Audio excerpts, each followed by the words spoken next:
Comment le papa impliqué aide-t-il la maman dans sa carrière? Comment encourager les entreprises réfractaires à mieux reconnaître la place du père salarié? Ces questions sont évoquées dans mon podcast qui donne la parole aux papas, ceux-là qui sont soucieux de ne pas sacrifier le bien-être de leur famille sur l'autel des obligations professionnelles. Je suis Clarisse Magnécou, coach professionnel certifié, maman de 2 formidables enfants. J'accompagne les femmes salariées ou entrepreneuses à concilier au mieux au quotidien la vie privée et la vie professionnelle. Et si nous écoutions aussi les papas, nos alliés? Bienvenue dans mon podcast. Je vous souhaite une très belle écoute. Bonjour Thierry. Bonjour Clarisse. Bienvenue à toi dans cet épisode de mon podcast. Veux-tu bien te présenter s'il te plaît? Je m'appelle Thierry Lechonneau, j'ai 45 ans, j'ai une fille qui va avoir 11 ans bientôt, qui vient de rentrer au collège. Et mon activité principale, c'est de superviser la pratique professionnelle de coach et de consultant RH, très majoritairement des femmes. Je suis aussi analyste jungien. C'est essentiellement centré sur l'interprétation des rêves. Donc j'accompagne aussi des particuliers qui sont en demande d'un travail en profondeur à partir des rêves. D'accord.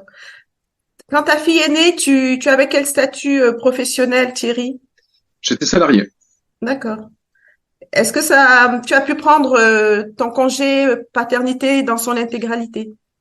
Oui, mais à l'époque il était très court. Je me rappelle plus de combien de jours, mais c'était en jours. Oui, c'est ça. Voilà, oui, j'avais pu le prendre, mais c'était très très court comparé à sa maman. Ça m'avait paru. Voilà, j'avais senti. Oui, c'était 11 jours. Voilà, je me l'étais noté. C'était 11 jours à l'époque. Oui, c'est Donc ça. 11 jours avec ma fille qui venait juste de naître. C'était beaucoup trop court pour moi. C'est vrai. Avant la réforme de 2021, c'était 11 jours plus 3 jours de naissance. Et en 2021, c'est passé à 25 jours plus 3 jours de naissance. Ça reste court quand même, surtout si on compare à ce que des pays comme l'Espagne ont mis en place ou les pays scandinaves. Et, Absolument. Oui. et comment tu as vécu ce moment, même court, ce moment? Les 11 jours. Oui. Alors de mémoire, parce que c'était il y a presque 11 ans, c'était très intense parce que en fait, elle est devenue le centre du monde, hein, donc le centre de mon monde à moi en tant que papa. D'un coup, je suis devenu père en fait. Hein, mon propre père avait un ami qui a écrit un poème en fait à ma naissance, qui dit notamment que ce sont les enfants qui génèrent les parents en fait. Hein, et donc l'arrivée de ma fille m'a rendu père en fait, m'a permis d'être père. Hmm. Et donc j'ai réalisé à ce moment-là ce que ça pouvait être que d'être père. Alors au-delà des aspects qu'on connaît tous, hein, des couches, des biberons, etc. C'est surtout de la rencontre de cet être nouveau, tout autre, qui à la fois vient de nous en partie et en même temps qui est complètement nouveau, complètement différent. Donc avec sa maman, à l'époque, donc depuis on a divorcé, on est séparés, mais à l'époque on était ensemble, mariés. C'était 11 jours de très intense. Alors je dirais pas fusionnel parce que il y avait pas quelque chose de l'ordre de la fusion, mais on était tous les trois ensemble et très heureux, très heureux. C'était très joyeux. Hmm. Et comment concrètement as-tu pris ta place de père, Thierry?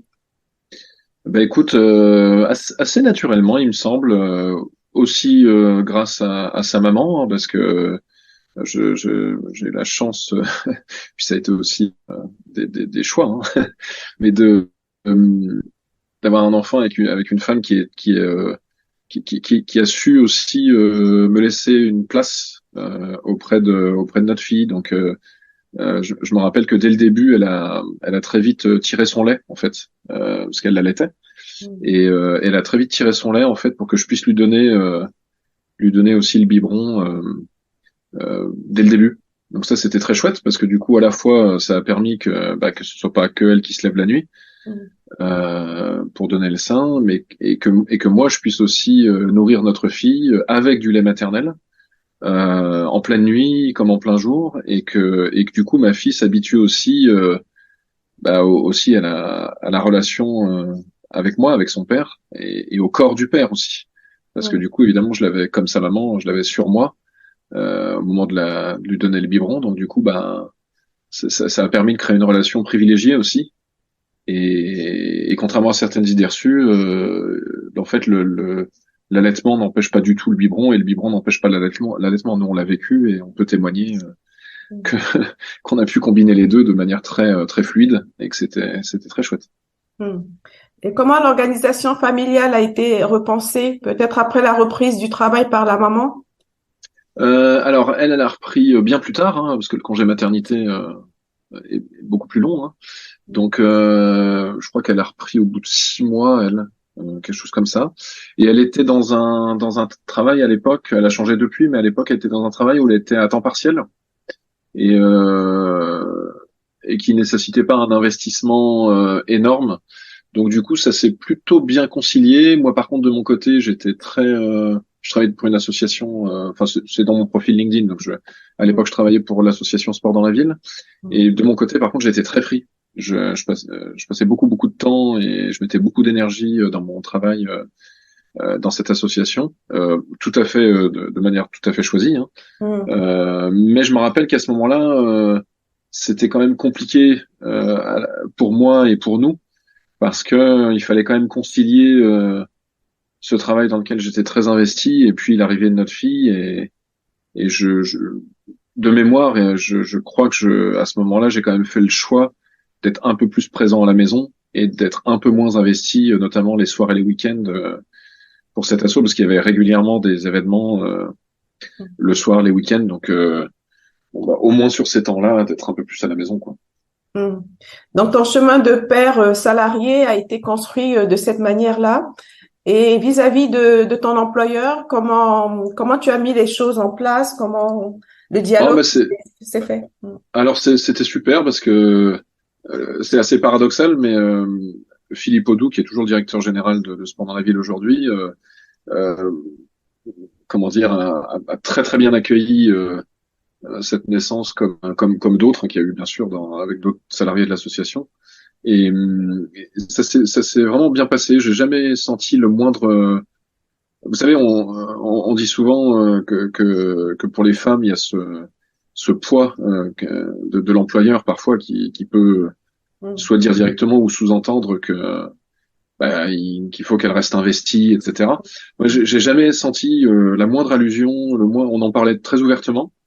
Et peut-être que moi je disais aussi très directement que là je rentrais parce que je voulais voir ma fille, mais c'était tout à fait ok, c'était complètement accepté. Mm. Et, j'ai jamais senti aucune pression euh, par rapport à ce sujet-là. Peut-être parce que Philippe lui-même et puis d'autres dans l'association avaient déjà aussi des enfants, donc forcément ça joue. Encore que je sais pas si je dis pas une bêtise, je sais pas si Philippe a pas d'enfant, peut-être.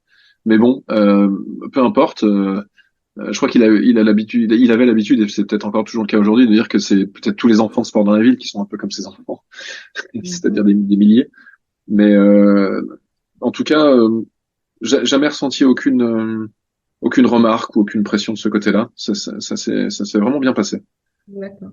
Bon, j'entends qu'un employeur soutenant apporte de la sérénité dans le désir de concilier au mieux la vie privée et la vie professionnelle. Oui, c'était le cas. Et en même temps, je restais très investi, hein. C'est-à-dire que je me rappelle que c'était une période où je travaillais encore beaucoup hein, dans l'association. Alors c'est une association dans laquelle j'ai travaillé 3 ans.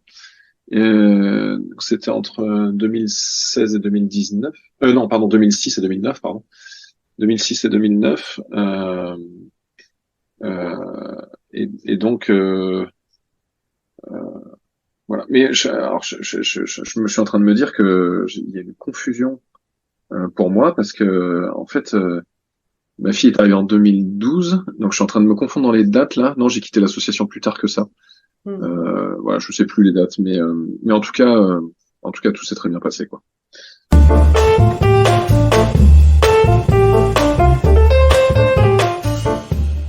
Petit retour, s'il te plaît, Thierry, sur la période Covid.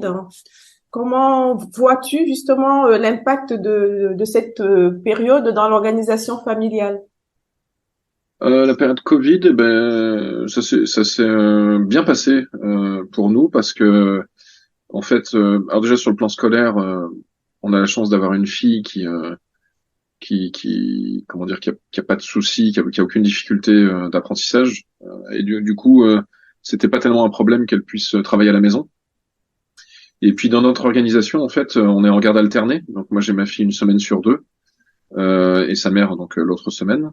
Et on a pu s'organiser de manière très simple en fait parce qu'on habite à je sais pas à 200 mètres à peu près l'un de l'autre. Donc c'était très facile en fait de faire les devoirs et de faire ce qu'il y avait à faire avec elle dans la journée.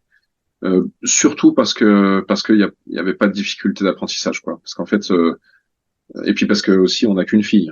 Hmm. Moi j'ai entendu d'autres personnes qui avec plusieurs enfants et puis avec des enfants plus en difficulté, qui ont vraiment besoin d'être beaucoup plus encadrés en fait, qui ont vraiment besoin d'un prof quoi, qui Hmm. soit présent. Ça peut être plus difficile. Non, pour nous ça s'est vraiment bien passé. D'accord. Ça n'a pas été comment dire, c'est pas ça qui a été difficile pendant le Covid pour nous. Hmm. Ce qui était plus difficile par contre, ça a été par exemple nous on habite en face du parc de la Tête d'Or à Lyon. Mhm. Donc ma fille et moi, hein, et puis sa maman donc à 200 mètres de là, donc pareil, pas loin du parc aussi. Et en fait, un des trucs dont on a souffert, c'est que le parc soit fermé, Hmm. euh, donc que ce lieu extérieur dans lequel on avait l'habitude d'aller très régulièrement soit fermé. Ça par contre, ça a été très compliqué Hmm. parce que il a fallu trouver d'autres endroits où finalement tout le monde s'agglutinait dans tous les espaces verts restants en fait, et donc il y avait une espèce d'absurdité qu'on vivait très très mal pendant des semaines et des semaines là où il y avait cet immense parc magnifique avec beaucoup d'espace où tout le monde aurait pu du coup avoir de l'espace et on se retrouvait agglutiné à des endroits c'était absolument ridicule quoi. Hmm. Donc on a plus souffert de ça, de cette espèce d'incohérence en fait de cette période à pas pouvoir sortir comme on le voulait quoi, en fait. Hmm. Aujourd'hui, si tu avais une couleur, une image en tête, hein, comment décrirais-tu ta place auprès de ta fille? Euh, alors une image bah, il y a des amis qui me renvoient et puis ma compagne aussi. Ma compagne d'aujourd'hui, ça fait plus de 4 ans qu'on est ensemble, qui me renvoie que je suis assez papa poule quand même, hein. On parle, voilà, on dit souvent que les mamans peuvent être très présentes, un peu poule. Mais là, c'est peut-être plus moi encore que sa maman, quoi. Alors c'est pas tellement que je la couve aujourd'hui, parce elle va avoir 11 ans, elle grandit. Là, le passage au collège, ça change tout, parce qu'elle a sa carte de bus, elle y va toute seule. Elle est de plus en plus autonome, bien sûr. Mais c'est vrai que j'ai un côté où il me semble être présent, quoi, être très présent alors j'ai une fille qui parle beaucoup, comme moi, hein, faut pas se le cacher. Elle tient ça plutôt de son père que de sa mère, mais c'est vrai qu'elle parle beaucoup et il me semble être bien à son écoute, quoi. On a une relation assez complice, donc ouais, mais je trouve ça génial d'avoir une belle complicité avec sa fille. Je suis très heureux d'avoir une fille d'ailleurs. Et il y a souvent, j'entends autour de moi des gens qui disent ah mais moi je les vois pas grandir, je vois pas le temps passer. Ben moi avec ma fille non, je vois le temps passer, c'est-à-dire que toutes ces années, là les 11 années, je la vois vraiment grandir et je me rappelle de toutes les étapes et j'ai pas l'impression que le temps passe trop vite parce que j'ai aussi fait en sorte, là ça fait 5 ans que maintenant que je suis indépendant, j'ai fait en sorte aussi qu'on puisse avoir du temps ensemble. Donc très concrètement, euh, tous les week-ends et les mercredis après-midi et les vacances scolaires, je suis avec ma fille. Hmm. Par exemple, la semaine dernière, il y avait la semaine de vacances scolaires en commun, enfin en commun. J'ai fait en sorte de n'avoir aucune séance, aucun travail pendant toute la semaine de ces vacances scolaires, et ce sera le cas aussi à Noël et en février et en avril. Donc il y a au total dans l'année, ça fait 8 semaines. Il y a 8 semaines de vacances en commun avec ma fille. Hmm. Voilà, et j'ai aussi d'autres semaines de vacances avec ma compagne et on fait d'autres choses et aussi avec mes amis, etc. Donc je m'accorde aujourd'hui pas mal de vacances, dont une bonne partie avec ma fille, parce que 8 semaines c'est un luxe, hein, c'est beaucoup. Tout le Mm. monde peut pas s'accorder 8 semaines de vacances avec ses enfants, mais c'est un choix que je fais, qui a des conséquences évidemment financières, hein, bien sûr. Donc je travaille plus quand j'ai pas ma fille et je travaille pas quand c'est ses vacances, et puis je travaille pas le week-end et je travaille pas non plus le mercredi après-midi. Mais c'est un vrai choix. Mm. C'est pour voilà, passer du temps avec ma fille, quoi. Mm. Parce qu'on aime bien passer du temps ensemble. Il me semble que c'est réciproque, hein, donc voilà. Oui, j'entends beaucoup de joie dans ta voix. Donc, j'entends aussi un papa très à l'écoute, présent, qui est heureux de partager beaucoup de complicité avec sa fille. Et derrière la notion de papa poule, hein, qu'est-ce que tu vois aussi? Oh bah c'est peut-être ce côté papa joyeux aussi, un papa heureux. Alors je suis pas toujours joyeux, il y a des moments où ça va moins bien pour plein de raisons, mais euh, en tout cas, ouais, il y a toujours un certain enthousiasme. Ma fille est aussi comme tous les enfants, c'est aussi l'énergie du renouvellement, hein. Donc moi, ma fille, elle m'apporte beaucoup aussi en termes d'énergie. Je disais qu'elle parle beaucoup, mais pas que. Elle fait aussi beaucoup de choses. Elle s'intéresse à énormément de choses. Elle est très très curieuse. Et du coup, ce qu'on vit ensemble, c'est souvent très très intense et très important. Donc, on vit beaucoup de moments importants. Donc, ouais, cette relation-là est vraiment très importante. C'est peut-être ça qui se traduit par Papa Pool, c'est-à-dire ouais, on a une relation pas fusionnelle du tout, parce qu'on est très différents quand même l'un de l'autre et très différenciés. Euh, mais c'est vrai qu'on passe pas mal de temps ensemble et on vit des choses importantes. Ouais. On vit des Mm. choses importantes. Par exemple, là, elle a eu l'idée de qu'on aille au musée Confluence à Lyon dernièrement, là, il y a quelques semaines. Comme ça, il y avait une expo qu'elle voulait absolument voir, dont elle avait entendu parler, et elle voulait vraiment qu'on y aille ensemble. Et on a passé une super journée dans ce musée, mais qui est pas qu'un musée, quoi, parce qu'il y avait, on a beaucoup partagé en fait sur tout ce qu'on voyait, sur tout ce que il y a beaucoup de choses qui nous ont interpellés et il y a eu des présentations, par exemple, de jeux vidéo créés par des doctorants sur leurs travaux, à partir de leurs travaux de recherche. Mm. Ça faisait partie d'un challenge qu'ils avaient là, à Lyon 1, dans les études scientifiques. Et puis comme elle s'intéresse beaucoup aux sciences du vivant, et ben c'était absolument passionnant et on a passé ouais, un super moment. Donc c'est pas poule au sens de la couvée, c'est au sens de vivre intensément des choses ensemble, en fait.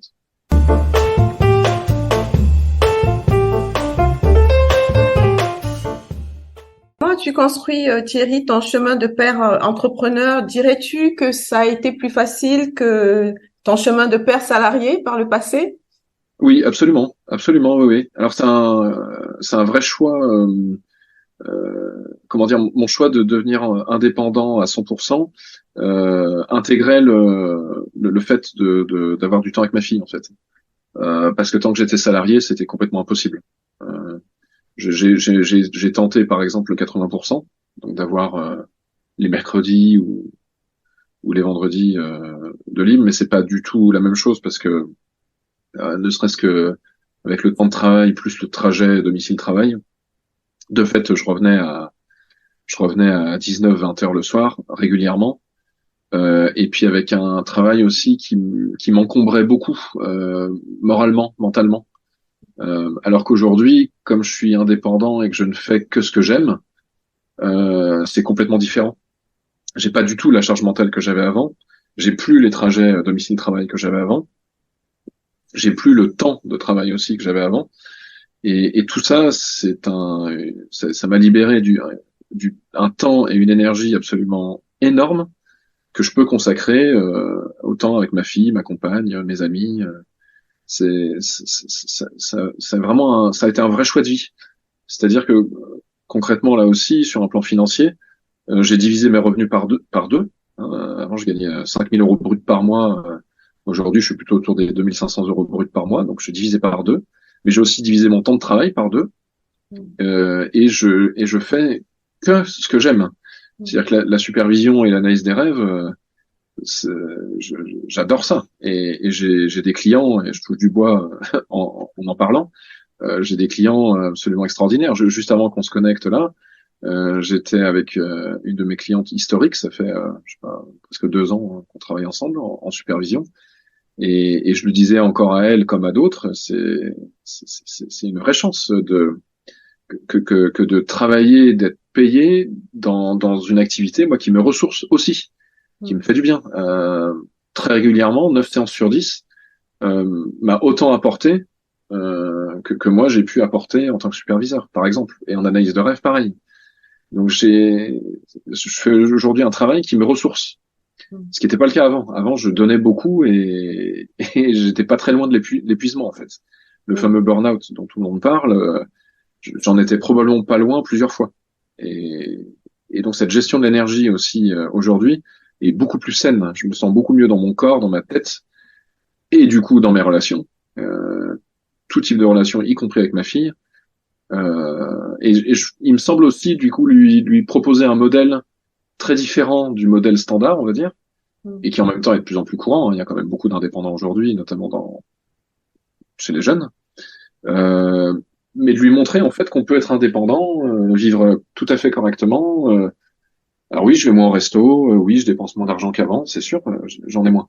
Mais peut-être que je le dépense mieux et que les choix que je fais et qu'on fait ensemble sont peut-être aussi plus judicieux. Donc je lui propose aussi un peu ce modèle de décroissance, de dire on peut peut-être produire moins, consommer moins et vivre mieux en fait, vivre beaucoup mieux, euh, en peut-être en polluant moins aussi euh, et en contribuant moins à la pollution, tout type de pollution d'ailleurs. J'évoquais les trajets domicile-travail, mais qu'est-ce que je suis heureux aujourd'hui de plus prendre ma bagnole matin et soir pour me taper 1 heure de bouchon. Enfin, c'était 2 heures de bouchon par jour. C'était absolument ridicule. C'était ridicule à tout point de vue. Perte de temps, d'énergie, c'était polluant. Aujourd'hui, je vois l'absurdité en fait de ce système de tout le monde qui part entre 7 heures et 9 heures du matin et qui repart le soir entre 7 heures et 19 heures. C'est complètement absurde. C'est ridicule en fait quand on prend un tout petit peu de recul. Ça n'a aucun sens. Et donc aujourd'hui, c'est flagrant. Donc pour vraiment bien répondre à ta question, le choix de l'indépendance est aussi un choix familial. Merci beaucoup Thierry de partager avec autant de ferveur et sans tabou du tout le choix professionnel et familial que tu as fait et tes efforts pour semer des graines dans la tête de ta fille. Bravo de la sensibiliser ainsi à l'urgence climatique et à d'autres modèles de consommation, de production pour contribuer à réduire notre empreinte carbone au quotidien. J'aime beaucoup entendre que tu lui montres les leviers qu'on peut adopter pour vivre mieux en se recentrant sur l'essentiel. Tout à Puis l'heure, oui. oui, pardon, elle y contribue aussi, hein, parce qu'en fait, à l'école, elle était dans une école aussi qui était très portée sur la question écologique. C'est un peu la génération Greta Thunberg aussi, entre guillemets, c'est-à-dire pas que Greta en tant que personne, mais toute cette génération aussi est peut-être un peu plus consciente que les générations précédentes. Et elle, l'écologie, elle appelle pas ça l'écologie, elle c'est le respect du vivant et donc ils ont un autre vocabulaire en fait que le vocabulaire politique des générations précédentes. Donc c'est elle aussi qui m'apporte beaucoup sur ces sujets-là. Justement, je voulais revenir sur son intérêt pour les sciences du vivant. Ça a un impact sur l'orientation scolaire qu'elle veut prendre plus tard? Alors là, elle est en 6e, elle vient de rentrer au collège, donc il y a encore le temps. Sauf que elle pense en tout cas qu'elle sait déjà ce qu'elle voudrait faire. Elle sait qu'elle travaillera dans le champ de l'éthologie, donc de l'étude des comportements des animaux, sachant que l'espèce humaine est une espèce animale parmi les autres en fait. Donc sans décorréler en fait l'éthologie de l'anthropologie. Et du coup, elle s'intéresse plutôt aujourd'hui sciences du vivant et aux autres espèces que l'humain. Mais en même temps, moi, je vois bien qu'elle s'intéresse aussi beaucoup à l'humain et donc au comportement humain aussi. et avec tout ce qu'il peut y avoir de contradictoire et même d'aberrant dans les comportements humains. Et elle observe beaucoup, elle est très très très curieuse de voir ce qui se passe chez les autres espèces en fait, que nous on décrit comme animales ou végétales, mais en fait dans l'ensemble de la chaîne du vivant, de elle est abonnée à déjà plusieurs magazines dans ce champ-là. Elle est passionnée, elle est déjà passionnée en fait par les sciences, mais les sciences ouais côté vivant, c'est-à-dire elle conçoit pas une seconde de faire ce que on a tous fait, disséquer une grenouille en cours de biologie. Pareil, il y a une dimension totalement absurde. C'est quand même beaucoup plus intéressant d'observer la grenouille dans son milieu et de voir comment la grenouille vit plutôt que ce qu'il y a à l'intérieur, quoi. Voilà. Donc c'est deux visions du monde en fait qui, enfin il y a en tout cas une vision du monde qui est en train de complètement changer. Que les sciences c'est plus forcément de disséquer pour comprendre comment ça marche, mais plutôt d'observer le vivant pour réellement comprendre comment ça marche. Et les scientifiques le disent aujourd'hui, hein, que on a peut-être eu une approche beaucoup trop mortifère et qu'il est temps d'observer le vivant tant qu'il est vivant en fait.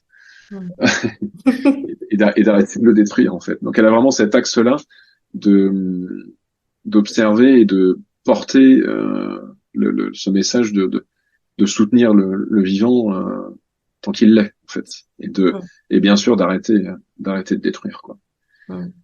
Mais ça, la plupart des enfants sont porteurs de cette comment dire de ce de cette comment dire importance là aujourd'hui, de cette nécessité.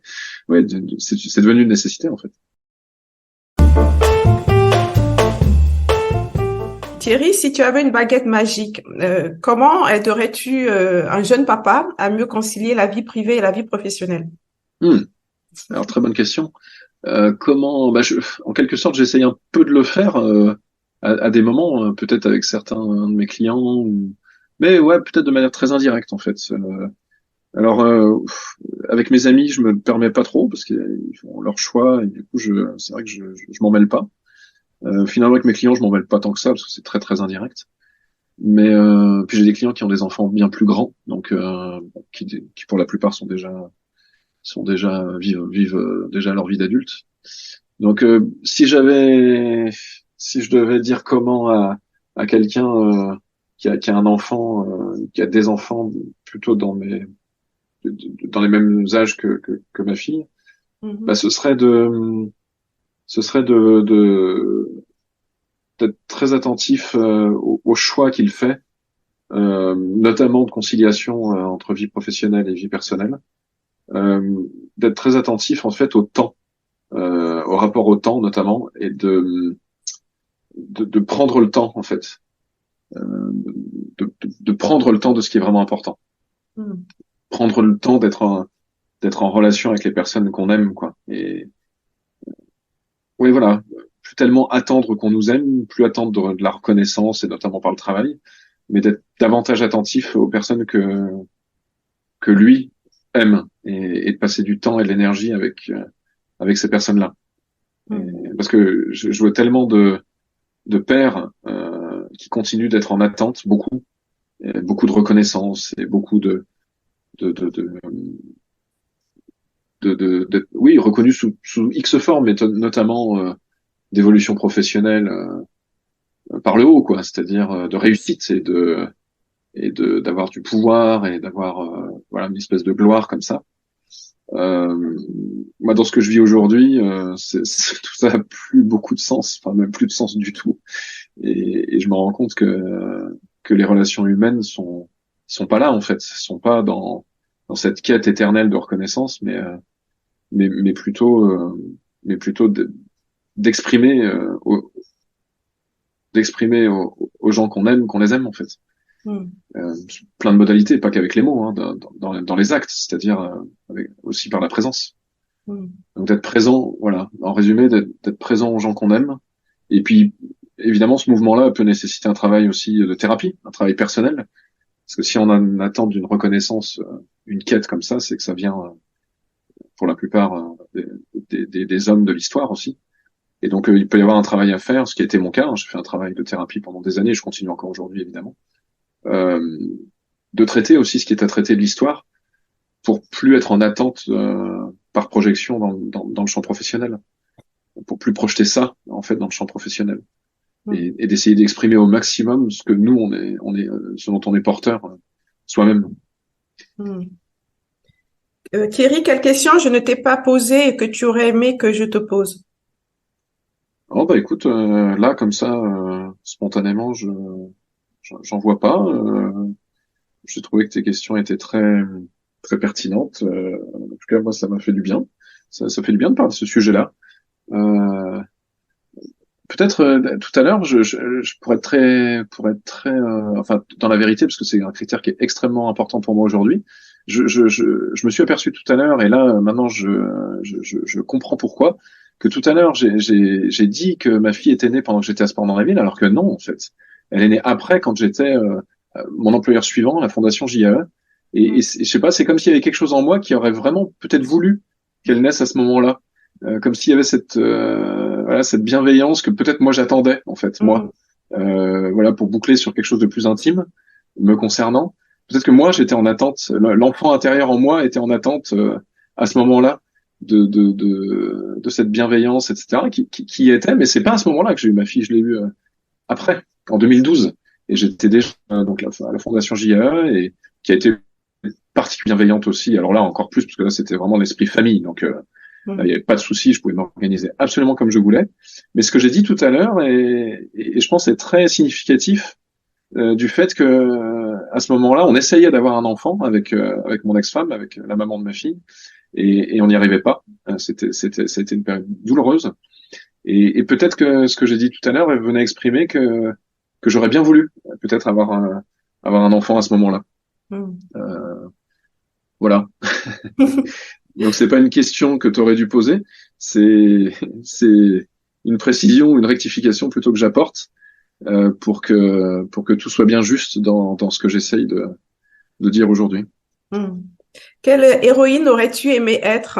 Est-ce que tu as en tête une personnalité féminine Il y en a plusieurs, mais c'est vrai que ouais, il y en a plusieurs. Ça dépend dans quel champ on se positionne. Mais là, comme ça, spontanément, parce que il y en a plusieurs qui sont là, il y a Marie Curie, etc., du côté science, etc. Mais il y a Simone Veil quand même, Simone Veil qui surtout là, par les temps qui courent, sa vie en fait tout entière a un sens profond de enfin comment dire, de comme Aragon le rappelait, que l'avenir sera féminin aussi bien en l'homme qu'en la femme, ou ne sera pas quoi.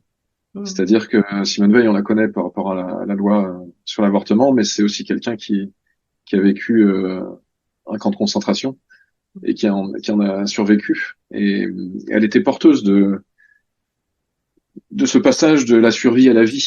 Et, et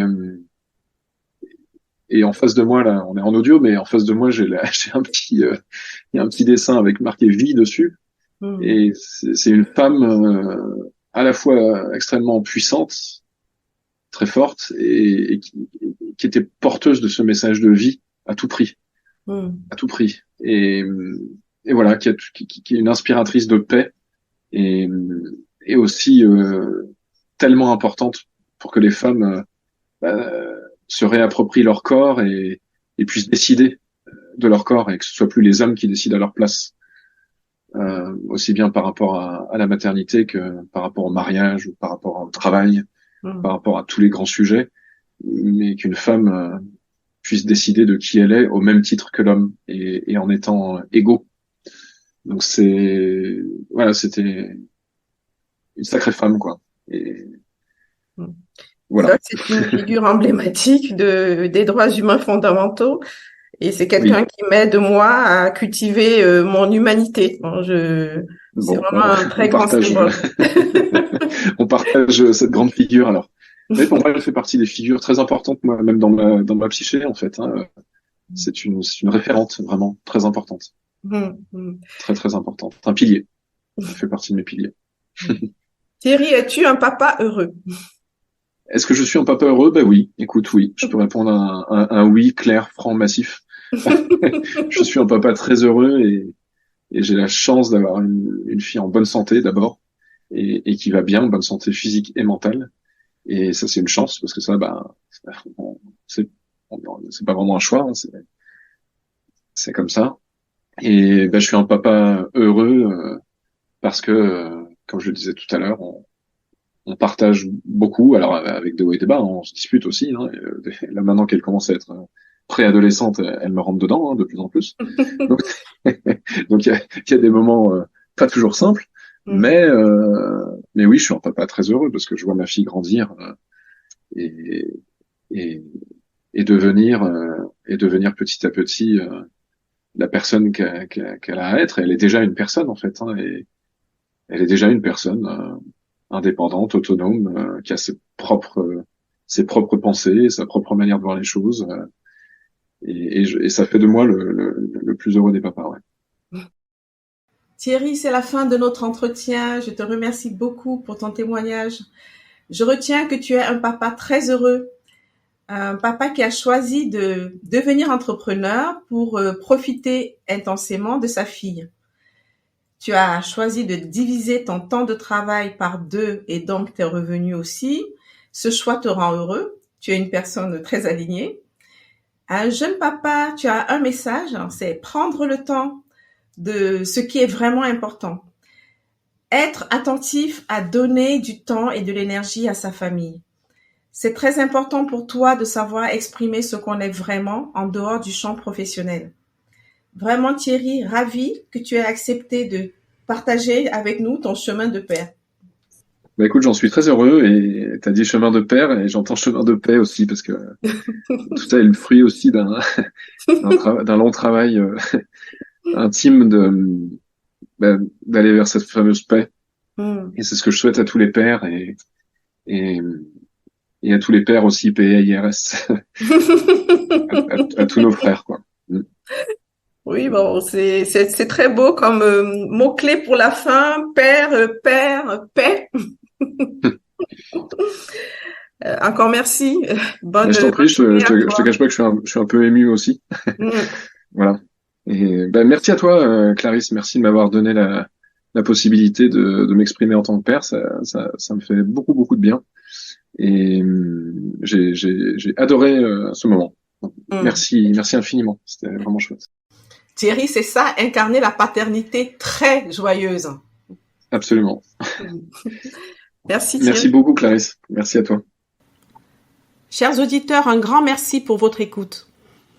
Pour soutenir mon podcast, vous pouvez vous abonner sur votre plateforme préférée.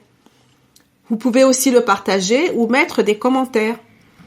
N'hésitez pas à me suivre sur LinkedIn. Je vous dis donc à très bientôt.